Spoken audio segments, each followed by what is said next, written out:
আলহামদুলিল্লাহ আজ 25 ডিসেম্বর রোজ বুধবার হারুন রশিদ আলিয়া ও হাফিজিয়া মাদ্রাসা প্রাঙ্গণে আজ উত্তর পূর্বাঞ্চল আহলে সুন্নাত ওয়াল জামাতের করিমগঞ্জ জেলা কমিটি গঠন হয়। আজ উত্তর পূর্বাঞ্চল আহলে সুন্নাত ওয়াল জামাতের করিমগঞ্জ জেলা কমিটি গঠন হয় এবং খুব সুন্দর এবং সুষ্ঠুভাবে কমিটিটি গঠন হয়েছে এবং একটি শক্তিশালী কমিটি গঠন হয়েছে। বর্তমান শ্রীভূমি করিমগঞ্জ জেলা আহলে সুন্নাত ওয়াল জামাতের কমিটি গঠন হয়েছে। কাকে কি পদ দেওয়া হয়েছে এ বিষয়ে করিমগঞ্জ জেলা কমিটির প্রাক্তন সাধারণ সম্পাদক, করিমগঞ্জ অর্থাৎ শ্রীভূমির প্রাক্তন সাধারণ সম্পাদক হযরত মৌলানা বাহাউদ্দিন চৌধুরী সাহেব আপনাদেরকে শোনাবেন।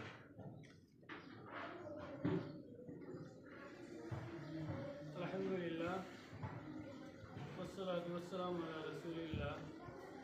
উত্তর পূর্বাঞ্চল আহলে সুন্নাত ওয়াল জামাতের নির্দেশ অনুসারে করিমগঞ্জ তথা শ্রীভূমি জেলার নবগঠিত কমিটির পদাধিকারী বৃন্দের নাম বলিতেছি।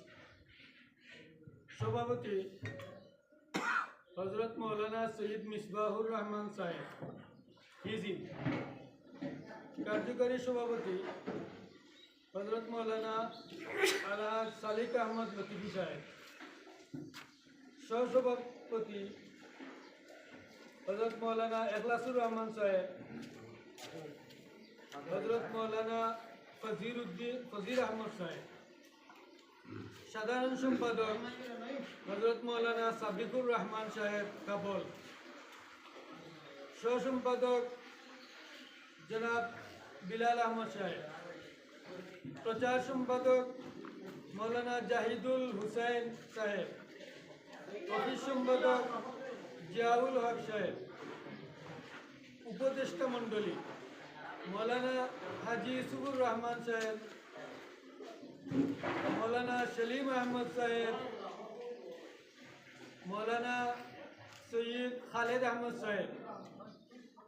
হিসাব পরীক্ষক জনাব আকরম আলী সাহেব। সদস্যবৃন্দ মৌলানা নাজিমুদ্দিন সাহেব পাতারকান্দি, মৌলানা আবু বক্কর সাহেব বটইয়া, মৌলানা জাহির হুসেন সাহেব গামারিয়া, মৌলানা মুজিবুর রহমান সাহেব নিদিয়া, হাফিজ রায়হান আহমদ সাহেব নোয়াবাজার, মৌলানা আব্দুল